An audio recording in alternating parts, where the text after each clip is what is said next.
Here we go. All right. Good morning, everybody. We are going to be working on Module 10, Lesson 1, State and Local Government. We started this a little bit yesterday. We did the essential question and the vocab. So today we're going to get into the nuts and bolts of that and really look at what is the difference between what's the difference between federal and state power. And then a little bit at the structure of Nevada itself. Okay, we'll be working on our notebook. We'll finish the course arc. And then I have a short Kahoots game at the end for us to review because you have a quiz. All right, so it's questions right off the quiz. Today is National Make Your Lunch Day, Make Your Lunch Count Day. All right, so what is your go-to lunch on a school day that you make at home? So most of you, I'm assuming, are probably doing school from home, maybe different locations and stuff. That is a nice thing about being online, I guess. But most days you're probably at home. So what's your go-to lunch on a given day? What's your go-to lunch? I usually have leftovers from whatever I made the night before for dinner. What's your go-to?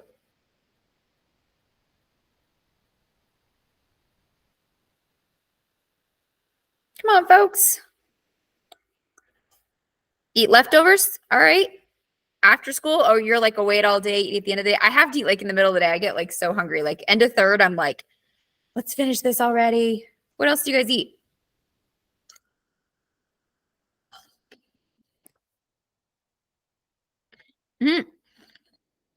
Take a nap. All right.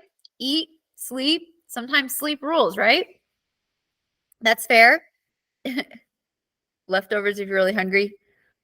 A sandwich? I definitely, yeah, if I don't have leftovers, then I do kind of go for a sandwich. Granola bar, so you're light for lunch. Sandwich, ooh, pizza. Pizza sounds good. Sometimes like a nice big greasy piece of pizza is just the thing. Sometimes take a nap. Yeah. The problem I have is I don't know, like I have fourth period prep. So like I have kind of a long lunch and yeah, I get like kind of tired where I almost want to take a nap, but I still got to teach another class. And so during fifth, I'm like trying not to yawn. I'm like, covering my mouth. Yeah, no, it's easy to hit those middle of the day. So there was a study that actually said people who take a short nap during the day at least 3 times a week have lower rates of heart disease when they get older. Yeah. Lower rate, like by 50%, like a big significant, like having a short rest. They say 30 minutes to an hour.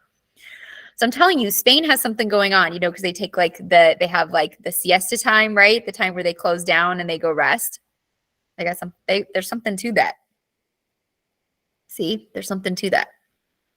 Anybody else? Granola bar until I can eat later. Sometimes I'll grab like a protein bar or something. Yeah, like sometimes you just got to get something fast. So, all right. Well, it is good to eat a little bit throughout the day or try not to go too long and stuff like that. You function better if you're hungry, that's hard. So hopefully there's something quick you can grab. All right. Get your course arc, the notebook open. Let's do this. All right. Let's like plunge it into cold water, but let's just get it done. All right. We'll just get it done. So if we go into Canvas, all right, we're going to go to modules super fast. I know I've harped on this, but I'm telling you, I'm still getting them. And so I'm getting to the point where I'm a little frustrated. So I'm posting it here. And anybody who submits it now and I can't see the 3, I'm just going to say, please see Canvas announcement because I feel like a broken record. All right. Please, we're doing so much more. We're doing Everfi really the rest of the year. So take your screenshot and make sure it's the entire screen, okay? When we get out of Marketplace, when you get into the money moves and the financial literacy, the screen might look a little different, but you still need to have the 3 things. You need to have your score, your name, and then the name of the assignment, okay? Not just the program, the name of the assignment. So if you just take a full screenshot and don't edit it down, just take the absolute full screen, then you should be good, all right? Because if it doesn't have all 3, then I have to have you resubmit it. All right. And then make sure, yeah, that you're getting that 70% or better. Okay. So please, please, please just be consistent about that. And that'll make your life easier and my life easier. And then we can give you your grade and we can move on because I'm sure you're sick of hearing it. I'm sick of talking about it. Right. So, all right. Module 10, local and state government. There's the notebook. You can open it up. We're going to launch the course arc. If you weren't with us yesterday, get that notebook open, launch the course arc. And we have the course arc. We're going to start on the vocab page. And then you're going to have a notebook open. We're going to have our notebook open. All right. So let me know. That's all right. We're just getting started. So we're getting the notebook and the course arc open, 10.1. All right, give me any sign of life, any emoji, any sign of life. Thumbs down, I don't care. Any sign of life that you're both open, that you're good. You got this. Any sign of life. Sweet.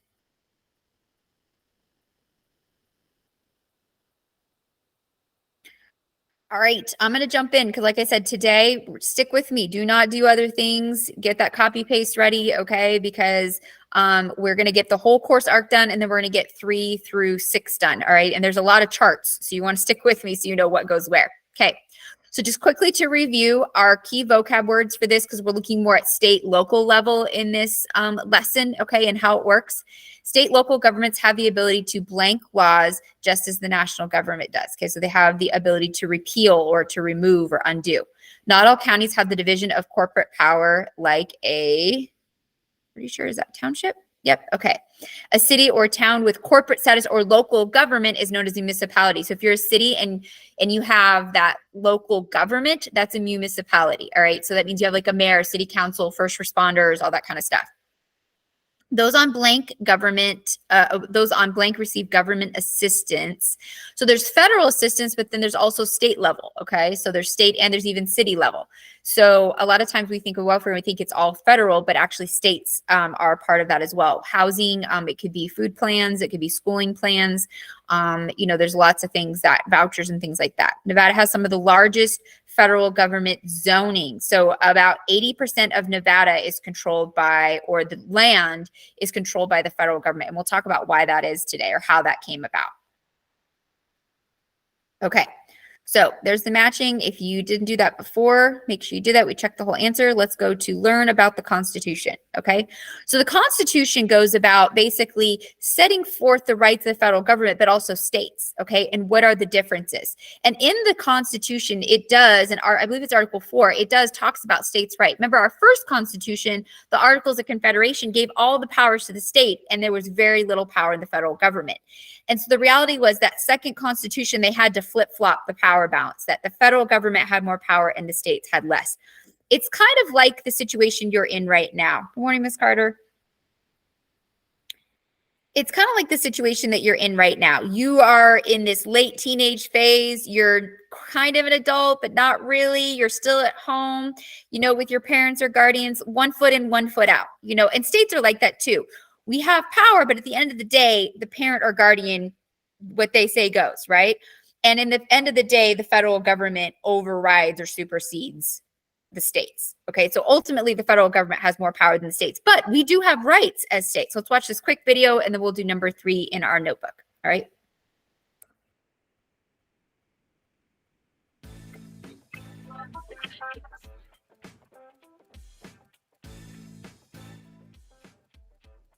We're back. We're going to give you the 5-minute guide to the Constitution. First, the U.S. Constitution, written over 220 years ago, remains the foundation of our government and guides those who run our nation to this day. Let's take a closer look at how the Constitution designed the organization and function of our American government. Okay, the Constitution starts out with the preamble, and what this does is it describes the purpose of government and the principles that guide the rest of the document. So, for instance, it talks about liberty, democracy, and common good. If you're interested in learning more about the preamble, check out our quick guide to the preamble by clicking there. Article 1 of the Constitution establishes the legislative branch. It's the branch of government that is responsible for making laws. Basically, it turns the citizens' wants and needs into laws, and in there establishes a representative democracy. Article 1 also sets up the organization, the qualifications of legislators, as well as the frequency of elections. So, for instance, in the Senate, you have to be 30 years old, a citizen for 9 years, and live in your state. There are 2 per state, and they're 6-year terms. However, in the House of Representatives, you only have to be 25 years old, citizen for 7 years living in the state. Based on population, okay, it's 435 right now, and you have 2-year terms in the House of Representatives. Powers of Congress. Some of the most important ones: collect taxes, borrow money, pay off any debts that the U.S. has, make rules for citizenship, regulate commerce, declare war, and one thing that we'll get into a little bit later in the year, make laws that are necessary and proper to carry out the powers that are listed above, also known as the Elastic Clause. Article 2 is the executive branch. This is the branch that enforces or executes the laws. The President of the United States is the head of this branch, and this article also describes the qualifications of president, the powers of the office, impeachment, as well as the electoral college system and how we actually choose our next president. Powers of the president, probably number one would be commander-in-chief at the head of the military. Maintain a cabinet of advisors. You see in the photo there, the president's cabinet. Pardons, treaties, appoint ambassadors, and Supreme Court justices, which is always a huge media event when that takes place, and make sure laws are carried out. Article 3 is the judicial branch. Now, this branch interprets the laws, and their main job is to decide what the law means, as well as whether that the government has been following the laws that have been established. Article 3 creates our Supreme Court. It also allows Congress to create other federal courts, which deal with federal laws, not state laws. Judges are appointed. We don't elect federal judges. They're appointed by the president and confirmed by the Senate, and they serve for life. The Article 4 talks about state powers and how they can enforce their laws and how they deal with other states. So, for instance, some of the interactions that are described are how they respect laws of other states, how they respect other court decisions, and also extradition. So if a fugitive escapes to one state, how do you deal with that? Where does it get tried? And things of that nature.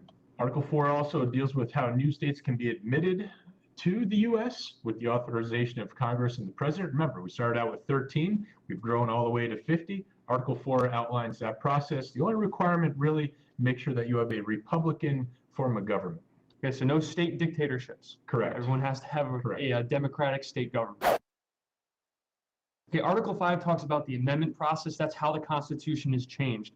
There are two ways to do it, but the one that's mostly used is the first step, which is to propose an amendment. That's needed by 2/3 of both houses of Congress. And then to ratify the amendment, that means to approve of it and make it official. You need 3/4 of the state legislatures. If that happens, you have a change to the Constitution. Article 6 tells us that the U.S. Constitution is the supreme law of the land. This means that if there's a conflict between federal law and state law, federal law will always win. It requires state and federal government officials also to take an oath to support the Constitution as well. And lastly, Article 7 is about ratification. It said 9 out of the 13 states were needed to approve of it. And during the debates afterward, they decided that most people wanted more specific rights granted in the Constitution. So they said, okay, if you sign this, we're going to add the first 10 amendments, which will list these rights, and that's going to be called the Bill of Rights. So our first 10 amendments today were a compromise to try to get more states to sign the Constitution, which was eventually done. All right, guys, there you have it, our 5-minute guide to the Constitution. We'll go over each one in more depth throughout the year. See you next video. Okay, so let's jump over into our notebook and we're going to go to number 3. Okay, and it basically saying compare the structure of Nevada legislature to the United States by examining Nevada Constitution and United States Constitution, providing evidence and comparing them. So before we do that really quick, we're going to go to state government. And the reality is our state government, it is set up in a very similar way that the federal government. So each state has its own constitution. There's a hierarchy of leadership. So governor is the head of the state. Lieutenant governor, that's like a VP, like a vice president. They oversee the state senate and they break the tie if needed. Secretary of State, they are kind of that. They are the Secretary of State. They organize, keep track of, and help work with cabinet members. State treasurer, it's about the money. All right. State controller, a lot of that's going to be about zoning. And then attorney general oversees, that's the top law enforcement position in the state. So overseeing prosecution and helping appoint and overseeing the courts. Okay. So our Nevada legislature meets every 2 years, whereas the federal legislative meets continually. We have 75 members in our state legislative. So that's between the Senate and the Assembly. So think in the federal level, they have the House and the Senate, right? And at our state level, we have the Senate and Assemblymen. So Senate are like senators and Assemblymen are kind of like House of Representatives, all right? And the senators serve for 4 years, Assemblymen serve for 2. So it just like at the federal level, there's different lengths of terms and number of people serving, okay? So there's a lot of comparisons. It's like a mini version of the federal government. And each state also has its own court system, okay? So you have city, you have county, and then you have the state level, and the ultimate level at the state is the Nevada Supreme Court. So if we answer these questions, Nevada Constitution states that the legislative number cannot exceed 75 in both the Assembly and the Senate. So 75, and that's written into our Constitution. There are 17 counties in the state of Nevada. We have 17 counties.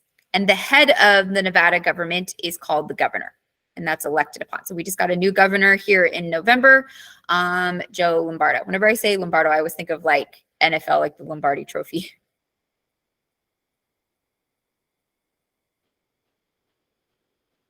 All right, so we're getting these answered, and then we're going to jump over into our notebook. And so we're comparing the Constitution of Nevada versus the United States. So basically, we can just take this whole line right here. So Nevada, the number of senators and assemblymen, so is set forth in our Constitution, just like it's set forth in the state Constitution. So this can be number 3. Oh, let me share the screen. This can be number 3. Both have the need for multiple representatives, so you don't just have one elected representative. And obviously in the federal, there's 2 per state, and then the representatives are based on population, right? But there's some sort of dictation of how that should be. Number 2, when comparing them, length of terms. So at our state level, senators serve 4 years, assemblymen every 2 re-election, and at the federal level, it's 6 years and 2 years. So you see different lengths of time. Senators definitely considered the more kind of senior position or not as frequently voted upon. And then finally, the Nevada legislature meets every 2 years biannually, and whereas the U.S. Congress meets continuously. We don't meet as often because these are very low-paid positions. So a lot of these people that serve as state senators or assemblymen also have day jobs. So they have to juggle both unless you're rich. Whereas at the federal level, it's a full-time job. So that is part of the reason that they don't meet as frequently. Okay, state government. So let's look at these different positions. Okay, I believe that the positions are already listed for you. Am I correct? Somebody let me know in the chat. On number 4, are the positions already listed in the first column?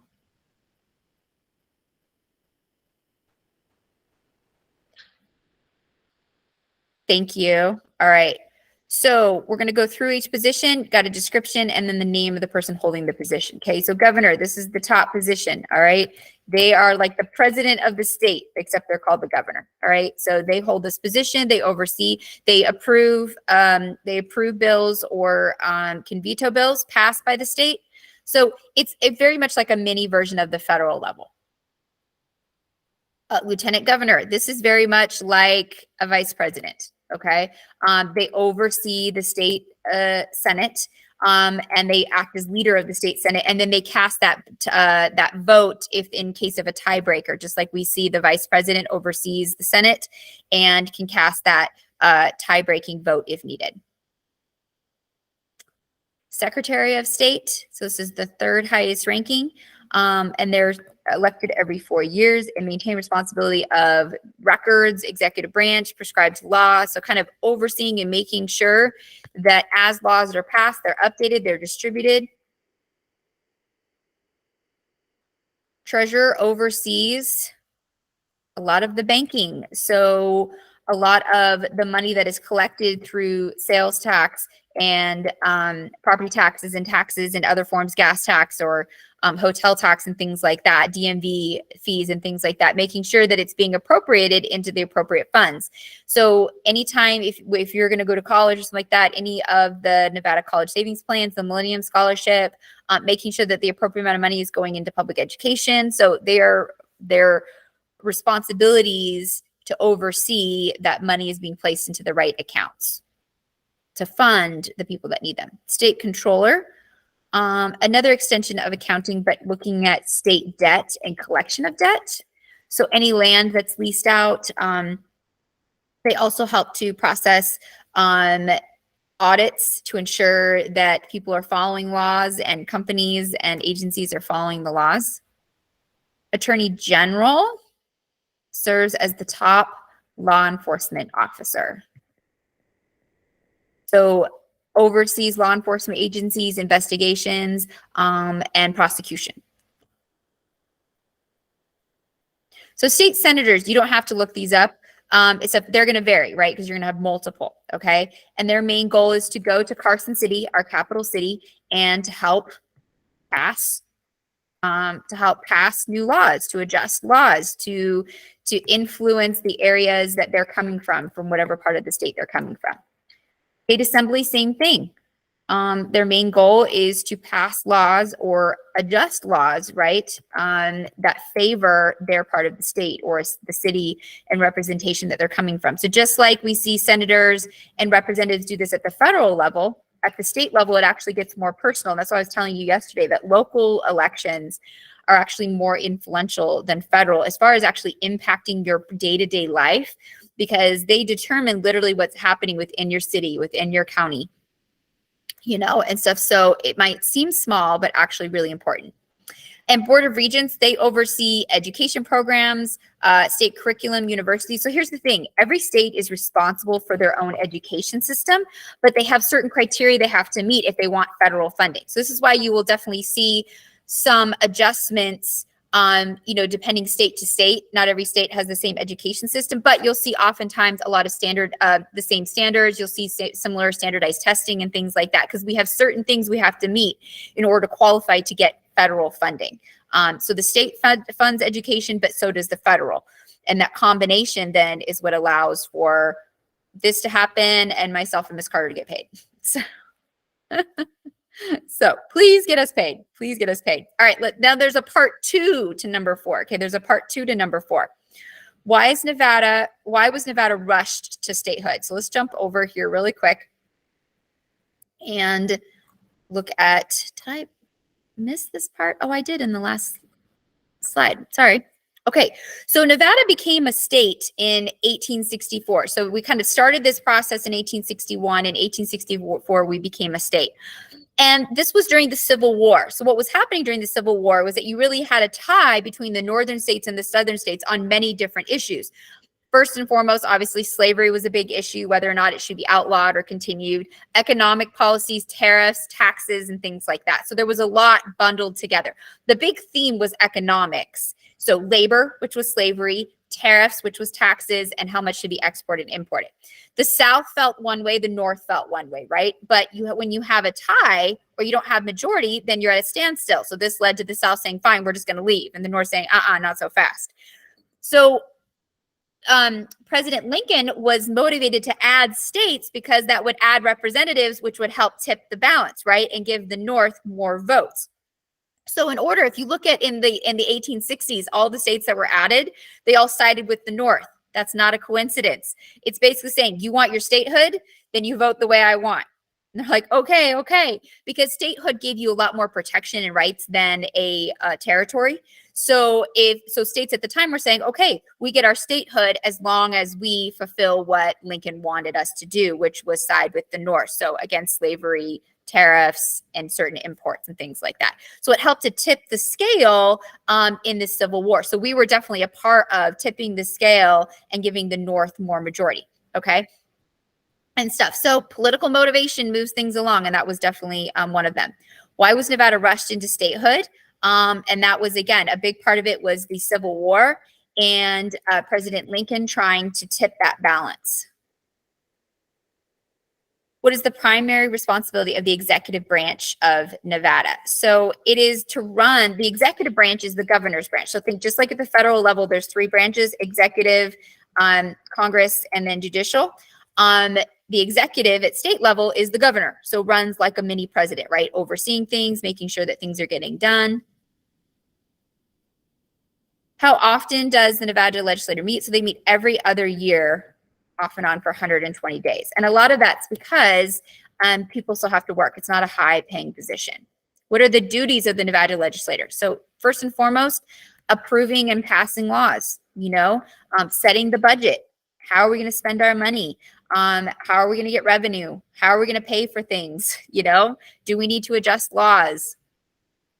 The state constitution directs the legislative to conduct 3 additional duties. What are they? So the legislative, which is the assemblyman and the Senate, okay, they have to establish state universities, public school systems, and uniform local governments. And so like I said, we are directed to set up universities, to set up public education, and we just have to meet certain criteria at the federal level and get their funding. So every state does it a little bit different, but if you look at some of the overarching themes, standards, common testing, grading systems, things like that, a lot of those will be the same to meet federal standards.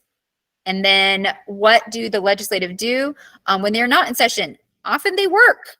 They work their day job. You know, they got to make a living, because unless you're rich, you're not going to make enough off of being a state assembly person. Okay.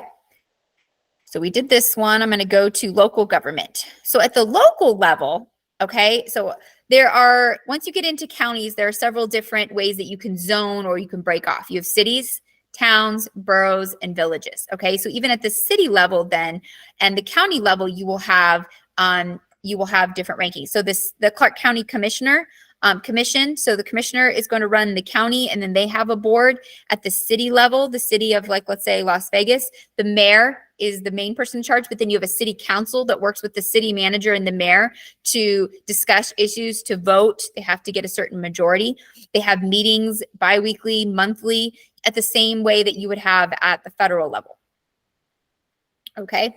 All the following can be found within a local government. You have cities, townships, village, and boroughs. The only thing you don't find at the local government level is region. In the local governments, the voters can vote on all the following except, okay? Mayors, we vote on. City council, we vote on. Commissioners, we vote on. The only one we don't vote on is the head of city departments. That's the only one that we don't vote on.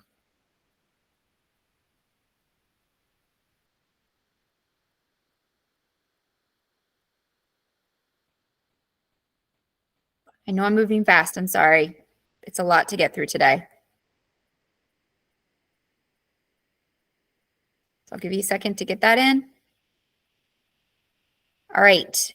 If we look at our notebook, number 5 says local governments view the government structure of Clark County, choose 2 different positions, explain 3 things that they oversee. So for example, Chief Financial Officer of Clark County, they oversee the finances, the budget, the human resources department, budgeting of all the employees and the hiring and firing, and county treasurer. So property taxes, when we get property taxes, they oversee the collection of that and then disbursement of that at the county level, city level.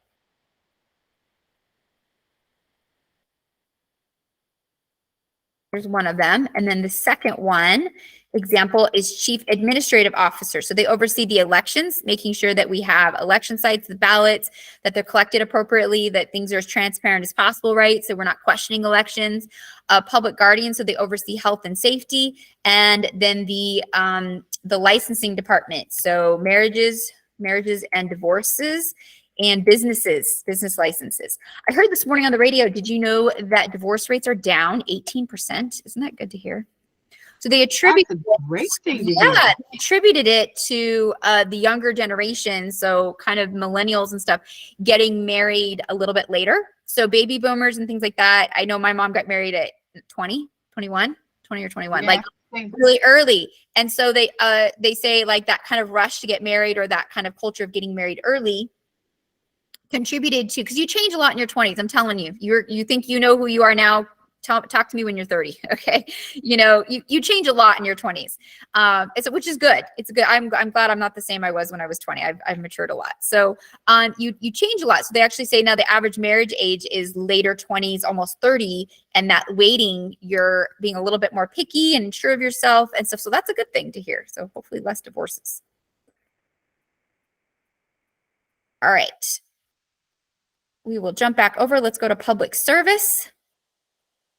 So some of the services that you get from local level, education is overseen locally, right? Your school district, for us, it's CCSD, Clark County School District.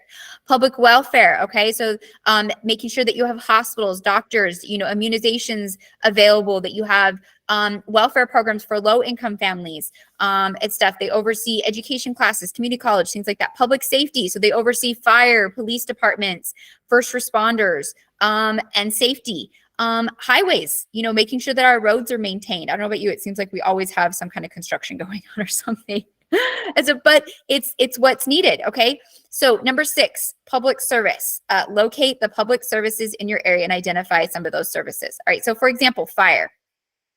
Henderson Police Department, Henderson Fire Department. It's habit. My husband works for Henderson Police Department. Okay, so their motto is to protect and preserve lives, property, residents, visitors to the city of Henderson from damage and loss of fire, medical emergencies, hazards, traumatic accidents. Education, CCSD, to ensure all students have the knowledge, skills, and attitude and ethics necessary to succeed academically and practice responsible citizenship. I don't know if all their policies support that, but that is the goal. Yes, that was a dig. All right. Energy, NV Power.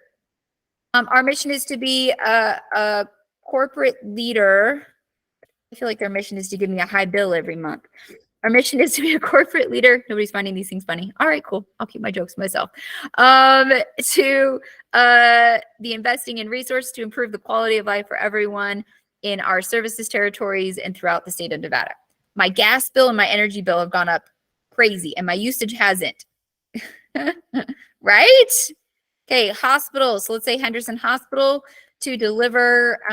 Obviously, you can tell I did this. I live in Henderson. Sorry. If you're in Northwest Vegas, you're like, what about Northwest Vegas? Sorry. I did Henderson. To deliver leading edge evidence, quality of care, and comprehensive education to every patient. I haven't personally gone to Henderson Hospital. I had both my kids at Spring Valley, which had a really good experience there. Health department, Southern Nevada Health District. So they really help to promote, make sure that we have enough doctors' offices, clinics, immunizations. So they're a big part of regular that tracking things. So like during COVID, you know, what were the infection rates, making sure we could get tests, setting up testing sites. So all that was run through Southern Nevada Health District. So if you ever had to go get, you know, one of those nose swabs, anybody else do like the casino parking lot ones like I did? They're like back in the like that was so weird, right? And you like pull into the parking garage, and it's like all the National Guard, and you're like, oh, I know, it's so creepy. And they're like, open your door, and they're like, swab, and then you get back in your car and you drive off. Well, they didn't even do that for me. They put a baggie on my windshield, and I had to open up my door and get the baggie myself. Oh, that must have been like first off, and then when I did it a little later. But I know it was so weird. I was like, it's like some third world. I don't. It was just so weird. It was like an out of body experience or something. Like I can't believe we're doing. And the Fiesta doesn't even exist anymore. I know they ripped it down. I live really close. I live like 3 miles from that, and it's been so they sold it to the city of Henderson. They're going to build a rec center, which I was so glad to hear. I was like, don't turn it into like more houses. No, it's going to be a nice athletic field. So me and Henderson, yay! Yes, finally a good decision. All right, let's go to Google tours. We're going to do this last part, and then we're going to start wrapping up class. All right, so we're going to match. So Nevada is a state. The capital, Carson City. A city would be Las Vegas. A township would be Paradise. And then Incline is a village. The only independent city in Nevada is Carson City, and that is the capital. So get this done, and then that means you should have 100% on your course arc. Woohoo! Sorry, I know things are fast today. Sometimes you just have to push the pedal to the metal. Get her done. All right. I'm going to jump over, and we're going to talk for a minute about why is it Nevada owns less than 20% of Nevada? Why is so much of it federally owned? And you'll notice as we moved westward, a lot of the Western United States is this way. So watch this quick video and then we'll do our Kahoots. Okay, here we go. Making healthy taste this good. Science did that. Their time with you goes so fast, which is a great argument for online. The United States of America. U2 Hawaii and Alaska to scale for once. Ever since these states united to create America, the federal government of America, they and she fought mightily over the land, which plains or forests or mountains or swamps to end up in each hand. On the map, it looks like states hold all the cards, but they don't. Just under 1/3 of land in the United States is federal, but that's an average. Looking at the percent of federal land in the states, the wester we go, the federaler the land, and the less of the state that's in each state. There's eastern states with under 1% federal land and 5 western states that control less than half of the land in their borders. How? What? First thing first, how did this happen? America wasn't always the mighty united. Like us all, she started small, when states were young, new, and few, giving away but little for her to play. But then America grew, Louisiana purchasing, Mexican cessioning, and manifest destinying her way across.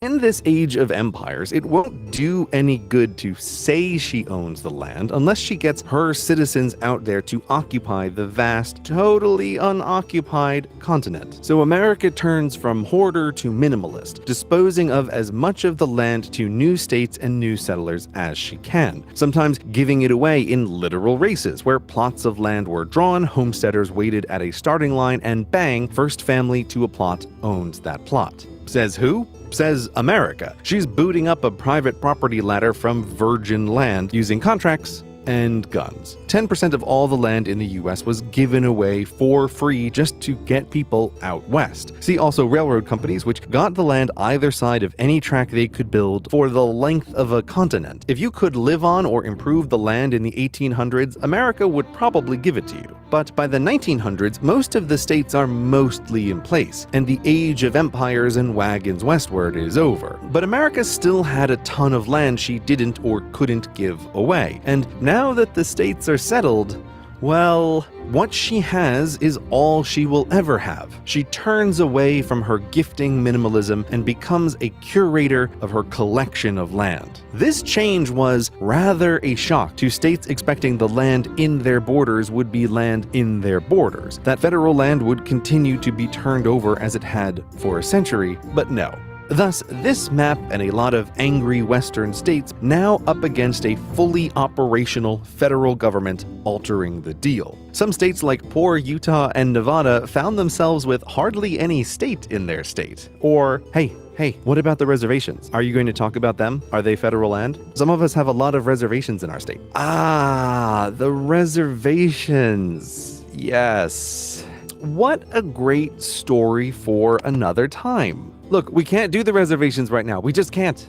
Okay, history aside, America has all this land now, but what is it for? What is it for? A lot. Almost all of the following will have an in general before it, because there are almost 2,000 separate bureaucracies administering land that, were it a single country, would be in the top 10 list of biggest countries. But in general, most of the federal land falls under the control of the president, to whom a dozen secretaries report, of which we care about 3 that run 5 departments. First, the Department of Defense. She runs military bases and nuclear silos and all the toys of war. America has to keep them somewhere, and if Sororicide taught her anything, it's don't trust the states with weapons. So keep them close on federal land she does. While America's military is big, the Department of Defense holds the least land of the top 5. Next is the National Park Service, the Grand Canyon and Yellowstone and Blue Ridge Mountains. If there's an epic vista you visited or heard of in America, it's probably one of hers. National Parks is the celebrity of the group and can really stand out. Next biggest is the Fish and Wildlife Service, much less known, except if you're in Alaska, where 85% of her land is. Fish and Wildlife is in the business of animal conservation, keeping land for America's species under her aegis, not to be developed. Then there's the Forest Service, often confused with national parks, but not remotely the same. There's many a breathtaking national forest you can hike through, but they're not parks. They're more America's resource tiles, leased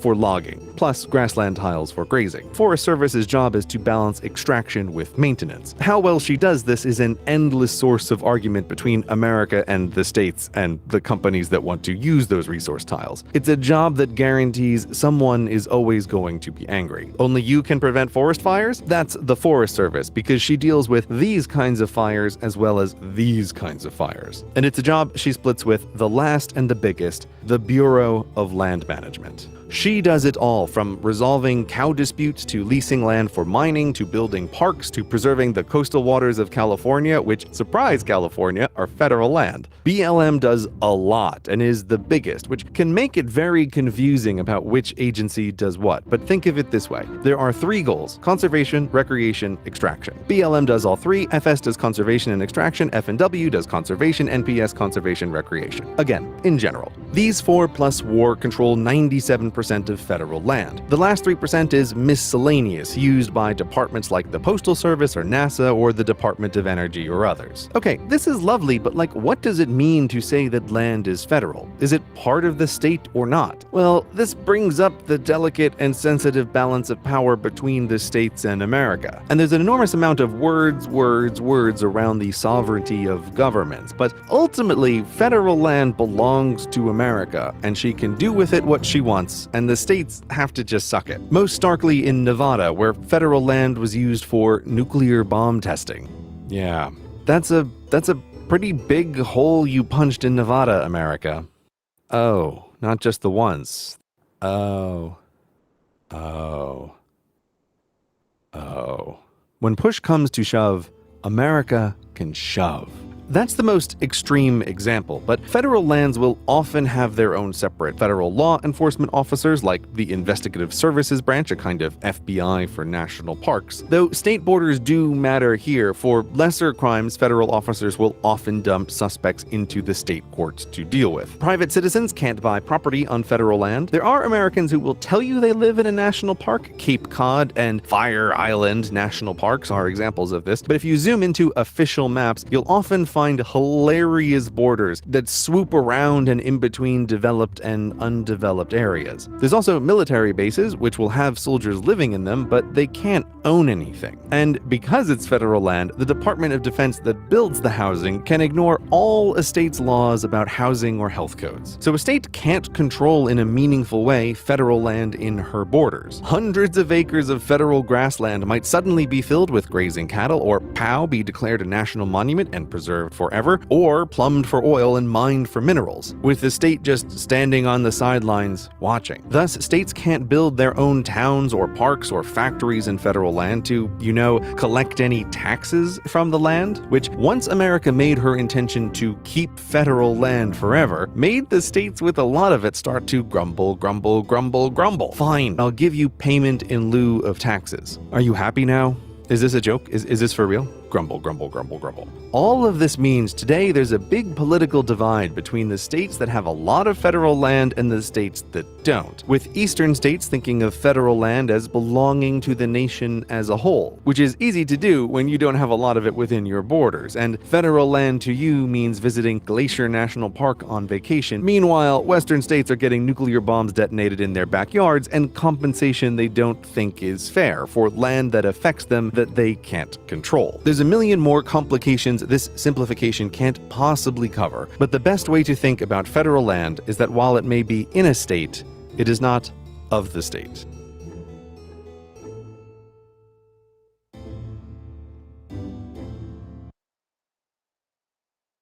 So I just think it's really interesting to know, what, when we say federal land, it doesn't just mean parks, so like for us, we have the nuclear test site, up north. There's been the big controversy for decades about the Yucca Mountain nuclear waste location near Death Valley that we've been fighting. Our state has been fighting the federal government for decades because we don't want a nuclear waste site in southern Nevada, and stuff. So there are pros and cons, it's stuff, but people think all the time that, that just means that, there's just all this beautiful land. No, that means they can do what they want with it and often not consult the state.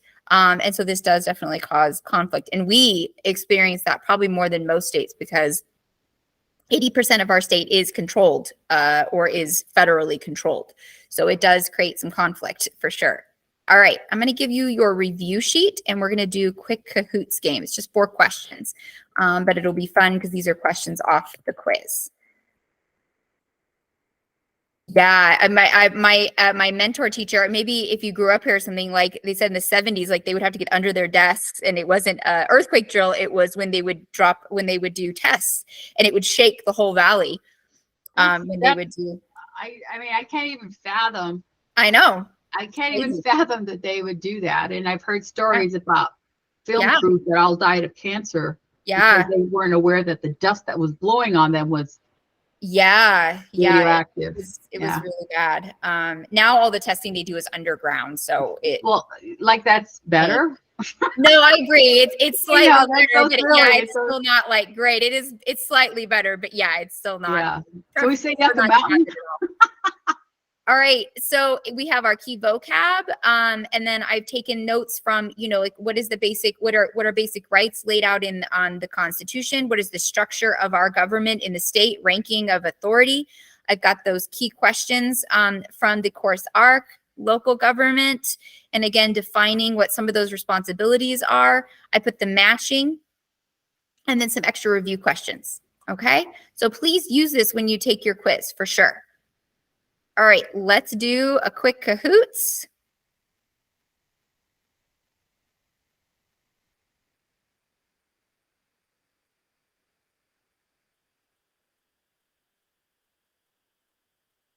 And it'll go pretty fast. There's just 4 questions, but these are really good reviews for the quiz.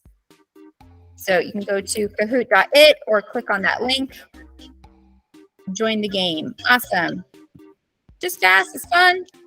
And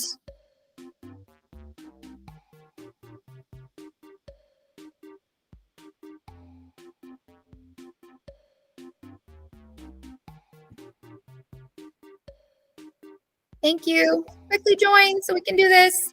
Thank you.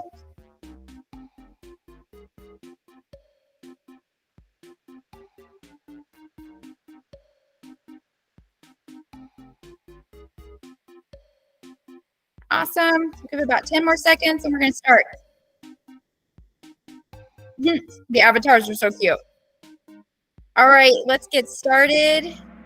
Here's our first question. A lot of these are off the review sheet and stuff we've talked about.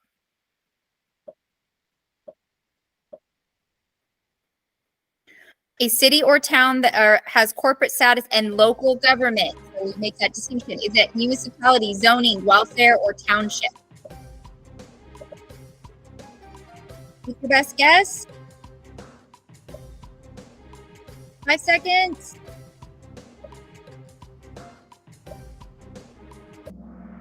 It is municipality, okay? So what makes to be specifically a town or a city that has that local government, so that means mayor, city council, first responders, hospitals, that's municipality, all right? So it's one of those vocab words. I know it's easy to kind of go toward township, but there's other criteria for that, but actually having that local government, that's municipality, all right?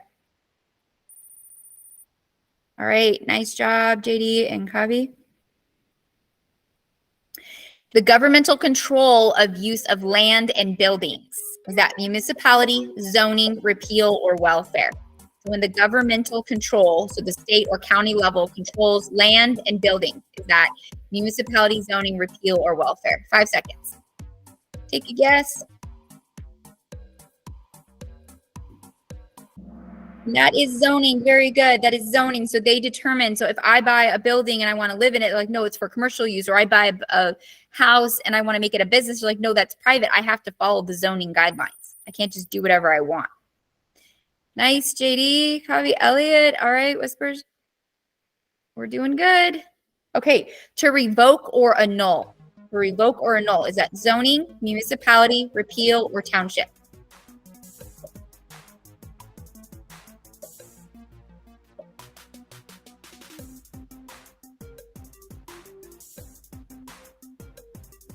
Five seconds. 3, 2, 1. And that is repeal, right? To revoke or annul something is to repeal or to cancel it, to get rid of it. All right, a little adjusting on the board. All right, last question. Here we go. The only independent city in Nevada is, we did this in the review, okay, or in the course art, Carson City, Las Vegas, Reno, or Henderson.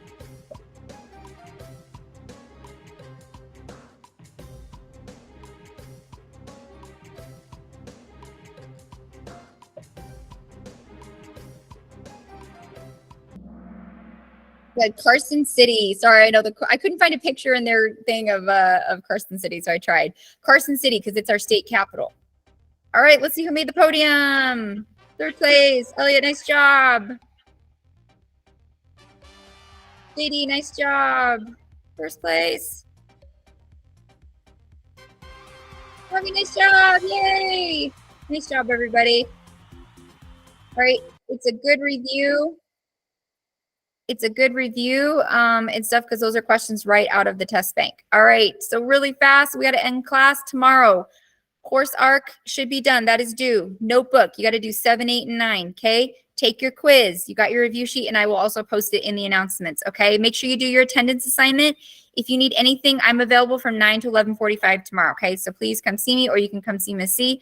Miss Carter, if you need help. Have a wonderful weekend, and I'll see you on Monday. All right. Thank you so much. Sorry, no Bye, cost. everybody. Okay. Bye. Bye, Miss Bye, Carter. Nicole. And